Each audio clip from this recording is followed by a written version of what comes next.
নমস্কার, শিপ্রা টিউটোরিয়াল চ্যানেলে সবাইকে তোমাদের স্বাগত জানাই। আমি আজকে তোমাদের সপ্তম শ্রেণীর পঞ্চম অধ্যায়ের বিষয়বস্তু একজন বিখ্যাত মুঘল সম্রাট, তিনি কে?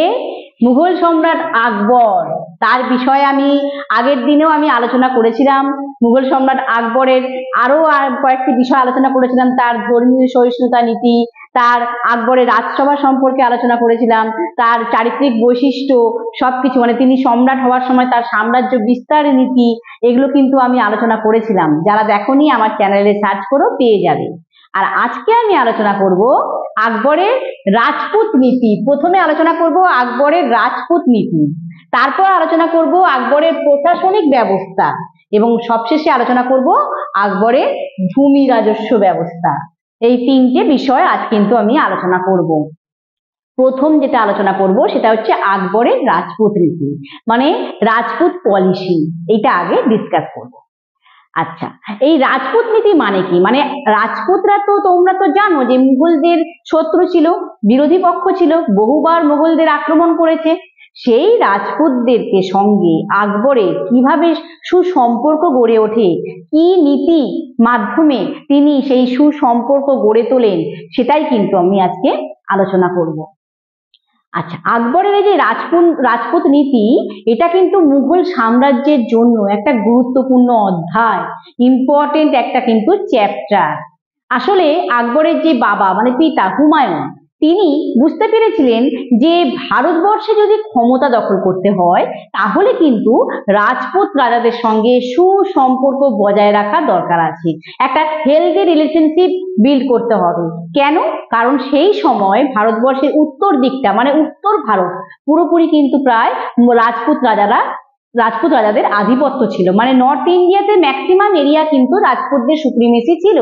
এটা কিন্তু হুমায়ুনের সময়ও ছিল, বা মুঘলরা যখন থেকে ভারতবর্ষে এসছে তখন থেকেই ছিল। তো সেই কারণেই কিন্তু হুমায়ুন এটা বুঝতে পেরেছিল।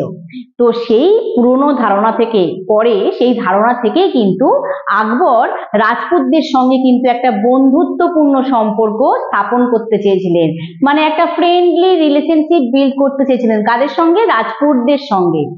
আর তাদের আনুগত্য লাভের জন্য, আনুগত্য লাভ মানে যাতে রাজপুতরা তাদের প্রতি অনুগত হয় আর কি, ওবিডিয়েন্সি অ্যাচিভ করার জন্য তিনি কি করেছিলেন? একটা বিশেষ নীতি বা স্পেশাল একটা পলিসি নিয়েছিলেন।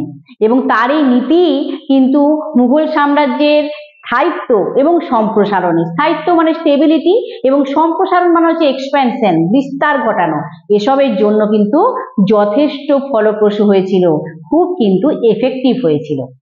তা সেই নীতি কি, এবার সেটা আলোচনা করব। এই আকবরের রাজপুত নীতির দুটি চারিত্রিক বৈশিষ্ট্য ছিল, দুটো ক্যারেক্টারিস্টিক্স ছিল। প্রথম বৈশিষ্ট্য কি ছিল? প্রথম বৈশিষ্ট্য ছিল যে সামরিক সহযোগিতা এবং মৈত্রীর সম্পর্ক স্থাপন, মানে মিলিটারি একটা কোঅপারেশন এবং তার সঙ্গে ফ্রেন্ডলি একটা রিলেশনশিপ তৈরি করা। এটা প্রথম নীতি ছিল আকবরের। আকবর কি করেছিলেন? তার মানে মুঘল সেনাবাহিনীর মধ্যে রাজপুত রাজাদের অনেকে উচ্চ পদে নিয়োগ করেছিলেন। মানে মুঘলদের যে আর্মি ছিল সেখানকার হাই পোস্টে অ্যাপয়েন্ট করেছিলেন রাজপুতদেরকে। তার একটা উদাহরণ তোমাদের বলি, তোমাদের আকবরের রাজসভা আলোচনা করার সময় বলেছিলাম মানসিংহের কথা, তিনি সেনাবাহিনীর প্রধান ছিলেন। তো সেই হচ্ছে এইভাবে কিন্তু রাজপুতদের তিনি উচ্চ পদে নিয়োগ করেছিলেন। শুধু তাই না, তিনি তাদেরকে রাজপুতদের যে সামরিক শক্তি এবং তাদের যে সাহস ছিল তার কিন্তু তিনি প্রশংসা করতেন। মানে সামরিক শক্তি, মিলিটারি পাওয়ার এবং তাদের ব্রেভারির জন্য রাজপুতদের তিনি কমপ্লিমেন্ট দিতেন। এবং তার ফলে রাজপুতরা কিন্তু আকবরের প্রতি প্রচন্ড সন্তুষ্ট ছিল, স্যাটিসফাইড ছিল। এবং পরবর্তীকালে তাই অনেক রাজপুত শাসকেরা তারা কিন্তু নিজের ইচ্ছায় মুঘলদের বশ্যতা মেনে নিয়েছিল, সাবমিশন মেনে নিয়েছিল এবং মুঘলদের অধীনে, মুঘলদের আন্ডারে নিজের রাজ্য পরিচালনা করতে থাকে। এটা কিন্তু কম কথা নয়, কারণ যে রাজপুতরা বারবার মুঘলদের আক্রমণ করেছিল ভারতবর্ষ থেকে তাড়ানোর জন্য, সেই রাজপুতরাই অনেকেই স্বেচ্ছায় নিজের ইচ্ছায় মুঘলদের অধীনতা মেনে নিয়েছিল। এটা কিন্তু খুব কম কথা নয়, এটার জন্য আকবরকে কৃতিত্ব দিতেই হবে। তার এই প্রথম নীতি গ্রহণের মাধ্যমে কিন্তু এটা হয়েছিল। আর দ্বিতীয় নীতি তিনি গ্রহণ করেছিলেন বৈবাহিক সম্পর্ক স্থাপন করে। বৈবাহিক মানে বিয়ে করে, না, আকবর রাজপুত রাজকন্যাকে বিয়ে করেছিলেন। তার উদাহরণ কি? তার স্ত্রী যোধাবাই। যোধাবাই কিন্তু একজন রাজপুত রাজকন্যা ছিলেন। তোমরা যদি সিনেমা দেখে থাকো, যোধা আকবর সিনেমাটি তোমরা দেখে থাকবে, সেখানে কিন্তু দেখিয়েছে যোধাবাই কিভাবে রাজপুত রাজকন্যা থেকে আকবরের স্ত্রী হয়েছিলেন। তো যাই হোক, তো সেই আকবর কিন্তু এইভাবে বৈবাহিক সম্পর্ক স্থাপন করে রাজপুতদের সঙ্গে একটা ঘনিষ্ঠ সম্পর্ক গড়ে তুলেছিলেন, একটা ক্লোজলি রিলেশনশিপ গড়ে তুলেছিলেন। কারণ একটা দুটো পরিবারের মধ্যে যখন বৈবাহিক সম্পর্ক গড়ে ওঠে, একটা বিবাহের সম্পর্ক গড়ে ওঠে, তখন খুব স্বভাবতই সেই দুটি পরিবারের মধ্যে একটা স্বাভাবিক ঘনিষ্ঠ সম্পর্ক গড়ে ওঠে। তা রাজপুতদের সঙ্গেও কিন্তু আকবরের ঠিক সেই রকম ঘনিষ্ঠ সম্পর্ক গড়ে উঠেছিল, একটা ক্লোজ রিলেশনশিপ বিল্ড হয়েছিল। আর তার সঙ্গে সঙ্গে আকবর কি করেছিলেন? ধর্মীয় এবং সাংস্কৃতিক সহনশীলতার নীতিও গ্রহণ করেছিলেন। মানে সেটা আমি তোমাদের আগের দিনও আলোচনা করেছিলাম যে রিলিজিয়াস এবং কালচারাল টলারেন্সের যে পলিসি এটা নিয়েছিলেন। তিনি কিন্তু রাজপুত রাজাদের তাদের নিজস্ব ঐতিহ্য মানে ট্র্যাডিশন এবং তাদের সংস্কৃতি কালচার এগুলো মেনে চলার ক্ষেত্রে কখনো কিন্তু মানে বাধা দেননি, মানে স্বাধীনতা দিয়েছিলেন, ফ্রিডম দিয়েছিলেন। আর তার থেকেও বড় কথা, আকবরের কিন্তু নিজের স্ত্রী 3টে ধর্মাবলম্বী ছিল, হিন্দু মুসলিম খ্রিস্টান। তিনি কিন্তু সকল স্ত্রীদেরই নিজের নিজের ধর্ম পালনে অধিকার দিয়েছিলেন, স্বাধীনতা দিয়েছিলেন, কখনো তিনি সেখানে নিজের মতো মতামত দেননি। এটা কিন্তু কম কথা নয়। আর এর সঙ্গে সঙ্গে তিনি আরো কাজ করেছিলেন। তিনি হিন্দুদের জন্য যে তীর্থকর মানে পিলিগ্রিমেজ ট্যাক্স, সেটা কিন্তু তুলে দিয়েছিলেন। জিজিয়া কর সম্পর্কে তোমাদের আমি আগে আলোচনা করেছি। জিজিয়া ট্যাক্স সেটাও কিন্তু হিন্দুদের ওপর থেকে তিনি তুলে দিয়েছিলেন। আর তিনি কি করেছিলেন? তিনি যুদ্ধবন্দীদের যে জোর করে একটা ইসলাম ধর্ম গ্রহণ, যুদ্ধবন্দী মানে হচ্ছে যারা প্রিজনার অফ ওয়ার, যুদ্ধতে যারা বন্দী হতো তাদেরকে জোর করে ইসলাম ধর্ম গ্রহণ করানো হতো, ইসলামিক রিলিজিয়ানকে জোর ফোর্সফুলি নেওয়ানো হতো। এটা কিন্তু আগে চালু ছিল এই প্রথাটা। সেই প্রথাটা কিন্তু তিনি নিষিদ্ধ করে দেন, মানে প্রহিবিটেড করে দেন, বন্ধ করে দেন। এবং এর সঙ্গে সঙ্গে তিনি রাজপুত রাজাদের অনেক জমি দান করেছিলেন, অনেক ল্যান্ড ডোনেট করেছিলেন। তিনি তাদের উপাধি দিয়ে সম্মানিত করেছিলেন, তাদেরকে বিভিন্ন টাইটেল দিয়ে তাদেরকে অনার করেছিলেন এবং তাদের অর্থনৈতিক সুবিধাও প্রদান করেছিলেন। ইকোনমিক্যালিও কিন্তু তিনি অনেক বেনিফিট রাজপুতদের দিয়েছিলেন। এই সকল কারণের জন্য তার যে রাজপুতদের প্রতি তার যে সহনশীলতা, তার যে নীতি, সেটার জন্য কিন্তু যথেষ্ট মুঘল সাম্রাজ্যের জন্য খুবই ভালো হয়েছিল, কার্যকরী হয়েছিল, আর কি এফেক্টিভ হয়েছিল। এবং যা তারই নীতির জন্য কিন্তু পরবর্তীকালে এই রাজপুত রাজারাই কিন্তু মুঘল সাম্রাজ্যের স্থায়িত্ব এবং মানে স্থিতিশীলতা, স্থায়িত্ব এবং সমৃদ্ধি রক্ষা করা, মানে সমৃদ্ধি মানে প্রসপারিটি এবং স্থায়িত্ব মানে হচ্ছে স্টেবিলিটি, এই দুটো জিনিসেরই রক্ষা করার ক্ষেত্রে কিন্তু এই রাজপুত রাজারা গুরুত্বপূর্ণ ভূমিকা রাখে, ইম্পর্টেন্ট রোল প্লে করে। বুঝতে পারছো, ভাবতে পারছো? মানে এটা সম্রাট আকবর বলেই সম্ভব। যে রাজপুতরা মুঘলদেরকে আক্রমণ করছিল, বারবার আক্রমণ করছিল, সেই রাজপুতরাই মুঘল সাম্রাজ্যের সমৃদ্ধি, মুঘল সাম্রাজ্যের স্থায়িত্ব রক্ষার জন্য তারা গুরুত্বপূর্ণ ভূমিকা রাখছে, ইম্পর্টেন্ট রোল প্লে করছে। এখানেই কিন্তু আকবরের রাজপুত নীতির খুবই একটা বড় অ্যাচিভমেন্ট, বড় একটা সফলতা। আশা করি তোমাদের বোঝাতে পারলাম আকবরের রাজপুত নীতি কি ছিল এবং তার ফল কি হয়েছিল। এবারে আমি যাব আকবরের প্রশাসনিক ব্যবস্থা সম্পর্কে। তোমাদের আমি আকবরের প্রশাসনিক আদর্শ সম্পর্কে বলেছি, আজকে বলবো প্রশাসক হিসাবে, দক্ষ প্রশাসক তাকে বলা হয়, তো তিনি প্রশাসক হিসাবে কতটা দক্ষ ছিলেন এটা এবারে আলোচনা করব। আকবর মানে কেপেবল ছিলেন কতটা অ্যাডমিনিস্ট্রেটর হিসাবে।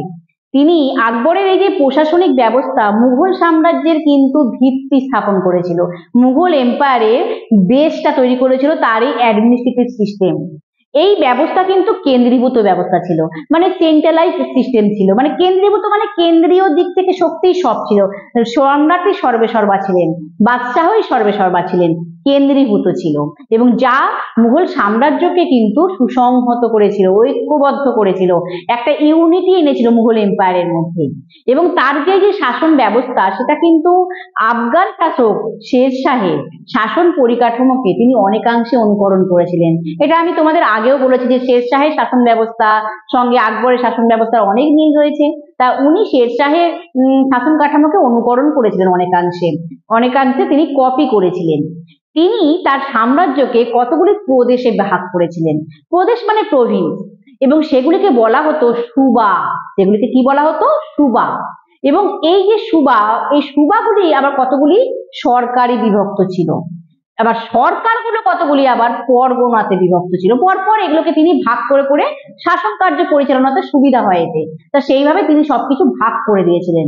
আর এই যে সুবা, এই সুবা প্রদেশের যে দায়িত্ব, সুবার যে দায়িত্ব পালন করতো তাকে বলা হতো সুবেদার। আর এই সুবেদারের কাজ কি ছিল? সেই প্রদেশের মানে সেই সুবার সামরিক কার্যকলাপ দেখা, মানে মিলিটারি ডিপার্টমেন্টটাকে দেখা, সেই প্রদেশের আইন শৃঙ্খলা দেখা, রুলস রেগুলেশন দেখা, এবং সেখান থেকে রাজস্ব আদায় করা, রেভিনিউ কালেক্ট করা, এই সব কাজ কিন্তু সেই সুবেদার করতেন। এটা ছিল তার প্রশাসনিক ব্যবস্থার একটা দিক। আর তিনি সামরিক ব্যবস্থার ক্ষেত্রে কিন্তু একটা খুবই গুরুত্বপূর্ণ একটা ব্যবস্থা গড়ে তুলেছিলেন, সেটা হচ্ছে কি? মনসবদারি ব্যবস্থা এবং জায়গিরদারি ব্যবস্থা। এটা সামরিক ক্ষেত্রে মিলিটারি ডিপার্টমেন্টে তিনি নতুন ব্যবস্থা, নতুন সংযোজন করেছিলেন, একটা অ্যাড করেছিলেন এটা। তা সেই মনসবদারি ব্যবস্থা কি? আসলে আকবরের শাসন ব্যবস্থায় যে প্রশাসনিক পদ ছিল, যে অ্যাডমিনিস্ট্রেটিভ পোস্ট, সেই পদকেই বলা হতো মনসব, এবং তার যে অধিকারী হতেন তাকে বলা হতো মনসবদার। অ্যাডমিনিস্ট্রেটিভ পোস্টটাকেই বলা হতো মনসব, এবং তার যে সেই পোস্ট যে বিলং করতো তাকে বলা হতো মনসবদার। তাদের কাজ কি ছিল? তাদের কাজ ছিল বাদশাহের জন্য সৈন্য প্রস্তুত করা, ফোর্স রেডি করা, এবং সেই সৈন্যদের দেখাশোনা করা, এবং যখন যুদ্ধ লাগতো বা আকবর যখন যুদ্ধে যেতেন তখন সেই তাদের আকবরের সম্রাটের জন্য সৈন্যকে যোগান দেওয়া, এটাই ছিল মনসবদারদের কাজ। এবং সেই কাজ কিন্তু তারা খুবই ভালোভাবে করতেন। এবং এই যে মনসবদারদের স্তর ভাগ করা ছিল বিভিন্ন পদ অনুযায়ী, উচ্চ পদে একরকম স্তর, মধ্য পদে একরকম স্তর, এভাবে ভাগ করা ছিল। আর হাই পোস্ট, লো পোস্ট, লোয়ার পোস্ট, এরকম ভাবে ভাগ করা ছিল। এবং উচ্চ পদে যারা নিযুক্ত হতেন তারা মূলত কিন্তু রাজ পরিবার থেকেই থাকতেন, রয়্যাল ফ্যামিলি থেকে বিলং করতেন, যারা হাই পোস্টে থাকতেন। আর এই উচ্চ পদে মনসবদারদের কি বলা হতো? আমির। কি বলা হতো?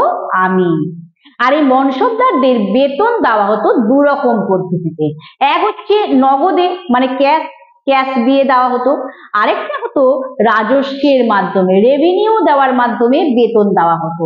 আর এই রাজস্বের মাধ্যমে যে বেতন দেওয়ার পদ্ধতি, সেই পদ্ধতিকেই বলা হয়, কি বলা হয়? রাজস্বের মাধ্যমে সেই পদ্ধতিকেই বলা হয় জায়গির পদ্ধতি, রাজস্বের মাধ্যমে বেতন দেওয়ার পদ্ধতি। এবং সেই জায়গির মানে যে এই পদ্ধতির মাধ্যমে যাতে অংশগ্রহণ যারা করতো তাদেরকে বলা হতো জায়গিরদার। এবং এই জায়গিরদাররা কি করতো? যে রাজস্ব আদায় করতো সেই রাজস্বের একটা অংশ থেকেই তারা স্যালারি হিসাবে নিত, সেইটাতেই কিন্তু তারা নিজেদের খরচ খরচা চালাতো। আর এরা কিন্তু জায়গির বলতে এখানে শুধু চাষ জমি বা কাল্টিভেট ল্যান্ডকেই বোঝানো হচ্ছে না, তারা কিন্তু বন্দর এলাকা মানে পোর্ট এরিয়া বা মার্কেট থেকে, বাজার থেকেও কিন্তু রাজস্ব সংগ্রহ করতো জায়গিরদাররা। এই জায়গিরদারদের কিন্তু সময় সময় বদলি করা হতো, তাদেরকে কিন্তু ট্রান্সফার করা হতো। মনসবদারদের যে নিয়োগ করা হতো, মানে তাদেরকে যে নেওয়া হতো এবং তাদের যে পদে উন্নতি করা হতো, প্রমোশন দেওয়া হতো, অ্যাপয়েন্ট করা হতো এবং প্রমোশন করা হতো, এই সবই কিন্তু বাদশাহের কথা অনুযায়ী হতো। বাদশাহ যেরকম চাইতেন, আকবর যেমন চাইতেন সেভাবেই কিন্তু হতো। আর এই দুটি পদ মানে মনসবদারি এবং জায়গিরদারি দুটি পদই কিন্তু বংশানুক্রমিক ছিল না, হেরিডিটারি ছিল না, যে বাবা মনসবদার বলে ছেলে মনসবদার হয়ে যাবে বা বাবা জায়গিরদার বলে ছেলে জায়গিরদার হয়ে যাবে, এটা ছিল না, বংশানুক্রমিক কিন্তু ছিল না আকবরের আমলে। তাই এটা ছিল তার প্রশাসনিক ব্যবস্থা। আর এই মনসবদারি ব্যবস্থা কিন্তু মুঘল সাম্রাজ্যের একটা স্তম্ভ, যা মুঘল সাম্রাজ্যের সামরিক তারপরে হচ্ছে সামাজিক, প্রশাসনিক সব দিকে একটা গুরুত্বপূর্ণ ভূমিকা রাখে, একটা ইম্পর্টেন্ট রোল প্লে করে। মিলিটারি ডিপার্টমেন্টে এবং অ্যাডমিনিস্ট্রেটিভ ডিপার্টমেন্টে, সোশ্যাল ডিপার্টমেন্টে সব দিক থেকে কিন্তু একটা ইম্পর্টেন্ট রোল প্লে করে। তাই মনসবদারি সিস্টেম ছিল মুঘল এম্পায়ারের জন্য একটা পিলার। তো এটাই হচ্ছে প্রশাসনিক ব্যবস্থা, এটাই হচ্ছে আকবরের অ্যাডমিনিস্ট্রেটিভ সিস্টেম। এবারে আমি আলোচনা করব আকবরের ভূমি রাজস্ব ব্যবস্থা। ভূমি রাজস্ব ব্যবস্থা মানে ল্যান্ড রেভিনিউ সিস্টেম। আকবর মানে কিভাবে রাজস্ব আদায় করতেন তার কৃষকদের কাছ থেকে, সেটা কি পদ্ধতি অবলম্বন করতেন, সেটাই আমি এবারে আলোচনা করব। আকবরের ভূমি রাজস্ব ব্যবস্থা বা ল্যান্ড রেভিনিউ সিস্টেম, এটাও কিন্তু শের শাহের মানে ভূমি রাজস্ব ব্যবস্থার উপর ভিত্তি করেই গড়ে উঠেছিল। মানে শের শাহের যে ল্যান্ড রেভিনিউ সিস্টেম তার উপর বেস করেই কিন্তু গড়ে উঠেছিল। আকবর সেটিকে তার খালি কিছুটা উন্নত করেছিলেন, এটাই হচ্ছে ব্যাপার, কিছুটা উন্নত করেছিলেন। তিনি একটা ভূমি রাজস্ব ব্যবস্থার ক্ষেত্রে সংযোজন করেছিলেন, নতুন একটা সংস্কার করেছিলেন, মডিফিকেশন করেছিলেন। কি তিনি তিনি জমি জরিপ, ফসলের মূল্যায়ন এবং রাজস্ব আদায়। জমি জরিপ মানে জমিকে মাপ করা। জমি মাপের ব্যাপারটা কিন্তু সেই আলাউদ্দিন খলজির সময় থেকেই শুরু হয়েছিল, সুলতান আলাউদ্দিন খলজি। এটা তোমাদের আমি আলোচনা করেছি, আলাউদ্দিন খলজি দেখবে সেখানে, আমার চ্যানেলে দেখবে, জানতে পারবে। তো সেই জমিকে মাপ করে রাজস্ব নেওয়া, এই জমি মাপের ব্যাপারটা কিন্তু অনেকদিন থেকেই ছিল। তো সেই আকবরের সময় কি হয়েছিল, এই জমি জরিপ বা জমি মাপ এবং ফসলের মূল্যায়ন, ভালো ফসল না খারাপ ফসল, এটা আমি তোমাদের শের শাহের সময় বলেছিলাম যে শের শাহ ফসলকে ভাগ করেছিল ভালো, মাঝারি, খারাপ, মনে পড়ছে? তো সেই ফসলের মূল্যায়ন এটাকে বলে। তো জমি জরিপ, আবার ফসলের মূল্যায়ন এবং রাজস্ব আদায়, মানে জমির পরিমাপ, ল্যান্ডকে সার্ভে করা, ফসলকে মূল্যায়ন করা, ক্রপকে দেখা ঠিক করে সেটা ভালো কি খারাপ, এবং তার সঙ্গে সঙ্গে রাজস্ব আদায়, রেভিনিউ কালেক্ট করা, এই তিনটেকে একটা সুশৃঙ্খল পদ্ধতিতে এনেছিলেন, একটা ডিসিপ্লিন ওয়েতে মেনটেন করছিলেন। এবং আকবরের সময়, আকবরের আমলে এই যে জমি জরিপ করে, জমিকে পরিমাপ করে জমির উর্বরতা মানে ফার্টিলিটি, এবং জমির উৎপাদনশীলতা মানে প্রোডাক্টিভিটি, তার উপর ভিত্তি করে যে রাজস্ব নির্ধারণ করা হতো, তার উপর বেস করে ডিপেন্ড করে কিন্তু রেভিনিউ অ্যাসেসমেন্ট করা হতো। এবং এই যে পদ্ধতি, এই পদ্ধতিটিকেই বলা হয় কিন্তু জাপ্তি পদ্ধতি। যাবত মানে হচ্ছে নির্ধারণ করা, অ্যাসেসমেন্ট করা, মানে জমি আগে প্রথমে পরিমাপ করা হতো, তারপর সেই জমিটা কিভাবে তার উর্বর কতটা, মানে তাতে কতটা ফসল উৎপন্ন হবে, তারপর সেই জমিতে ফসল উৎপাদনশীলতা, প্রথমে উর্বর কিনা, তারপর কতটা ফসল উৎপন্ন করতে পারবে, তার ভিত্তিতেই কিন্তু কৃষকদের কাছ থেকে রাজস্ব নিত। মানে কতটা ভালো ব্যাপার, এটা কিন্তু খুবই কৃষকদের জন্য ভালো ব্যাপার। তো এইটা কিন্তু তিনি করেছিলেন, যে পদ্ধতিটিকে বলা হচ্ছে জাপ্তি পদ্ধতি।